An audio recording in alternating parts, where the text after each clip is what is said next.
Hey guys, welcome back to Ableton Online, Lesson 9, Recording Vocal Ideas.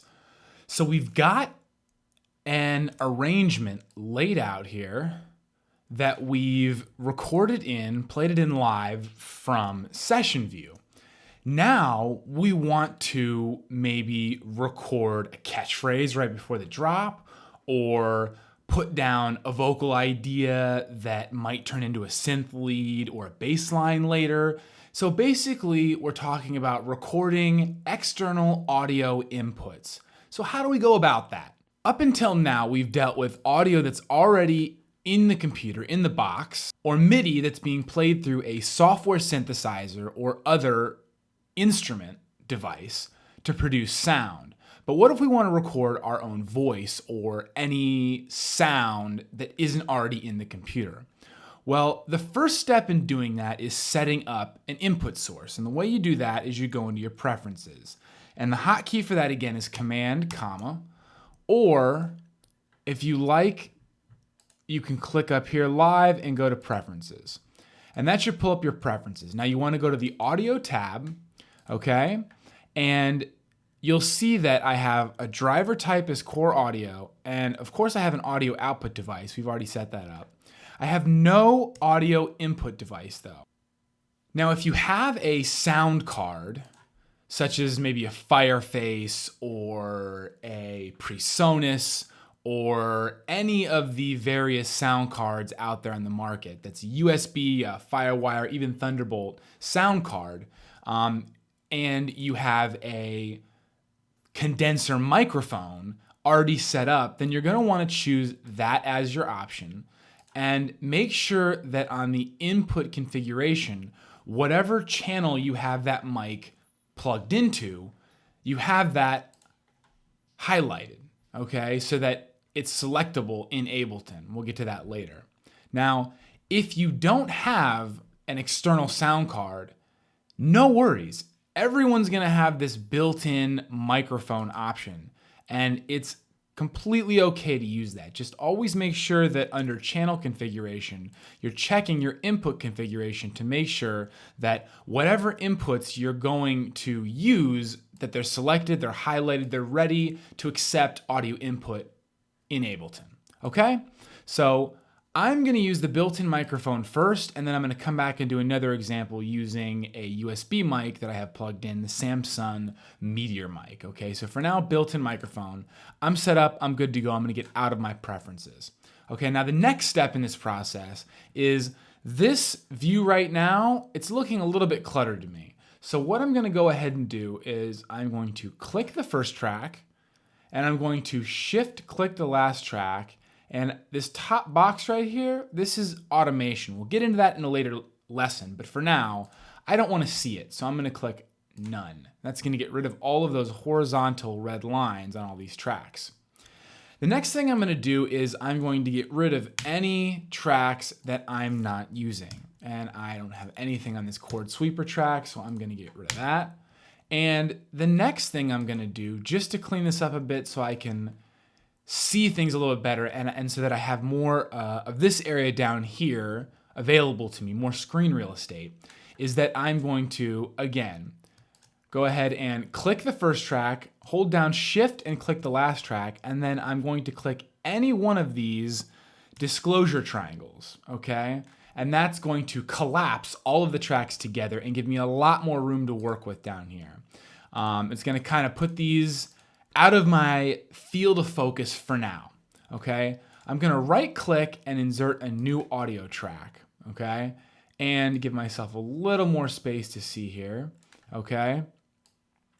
And now I've got an audio track which I can use to record external audio input. So what I'm going to do is I'm gonna go down here to the bottom right and I'm gonna click this I/O, which stands for in/out in Ableton. Now you'll notice that this top box is going to be the device that I want to use. This could be another track, but I want external in that I've set up, the external audio input I've set up. And the bottom is going to be what parameter, in this case, what track input of that device do I want to capture. So in this case, because I can see that I'm getting input from both 1 and 2, it's a stereo mic on the iMac I'm using, I'm going to go 1, 2 and just get a stereo input. This is just for getting ideas down for now, nothing fancy, just to capture the idea. So the next step is to define which of these options I'm going to use, in, auto, or off, for capturing the input source. I'm going to mute this track because if I click in, it's going to, you can see this level fader moving now up and down. It's only going to play back the input from the mic directly. So if I had a clip already recorded here, it wouldn't play back that clip. It would instead only pass through audio from the input source directly. If I put it on auto, I can now unmute this track because what it'll do is it will intelligently play back a clip if a clip is here, and if a clip isn't already here, it will play back the input source directly. And if I click off, it won't play back anything. So to get this started, I'm going to put this into off mode, okay? Because the track is on, and I'm gonna record enable the track, okay? Now you notice that, again, the volume fader is reading audio input, but it's not passing it through the speakers, which is a good thing because I don't have headphones on right now. I have my main speakers on. If I were to put this into auto right now and it was record enabled, it would create a feedback loop that would deafen you very quickly. So please be cognizant of your input modes, and when in doubt, turn this off and cycle through these modes, okay? So for now, I'm gonna leave this off, click it on, and I'm going to click record. And I'm just simply going to put down a catchphrase for now, a catchphrase idea.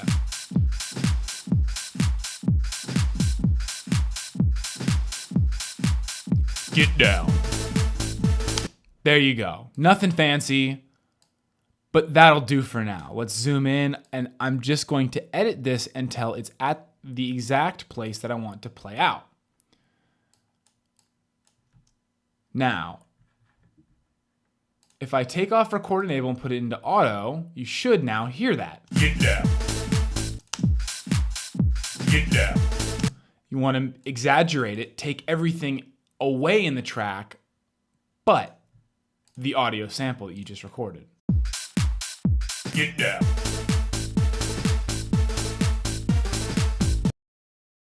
That'll work just fine for now, okay? Now I'm going to do that again right before the drop. Same exact principle. Delete everything but what I'm going to record there, okay? Let me get rid of this. And now I'm going to show you an example of not using the built-in mic. I'm going to use a USB mic I have connected, the Samsung Meteor mic. Again, always check your input configuration to make sure you have the proper channel set up, okay? And I can see I've got signal on the input here. And now again, I'm ready to record. So I'm gonna make sure this is off so I don't get a feedback loop. And I'm gonna click the record enable button, and I'm just gonna listen back for a second to see what I'm gonna say here. Just another catchphrase.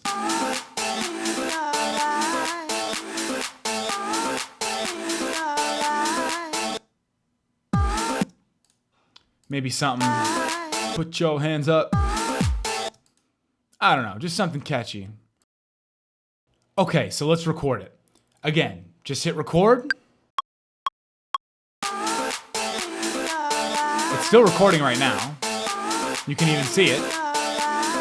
Put your hands up. Done. And there you have it. Now if I unrecord enable it and put it into auto, it'll play back this clip. Put your hands up. And I can go in and I can do a number of things. I can change the volume of this clip, drag it down a little bit if it's too loud. I can transpose it, maybe give it a little chopped and screwed feel. Put your hand up. And again, I want to make sure, because this is a vocal that it's in tones mode for the warping. And this one back here as well. Just a little review, going back to working with audio. Make sure vocals are in tones mode. So make sure both clips are in tones mode. And one more note as well, if you're going to be doing a lot of vocal recording at one time, instead of having to go clip by clip and changing them all from warping mode, beats mode to tones mode, go into your preferences. Okay, go to record warp launch and change your default warp mode to tones for the time being, and just make a mental note to come back and change it back to beats mode later on. So now we've got that, and let's go ahead and turn that back up just a little bit and hear what that sounds like.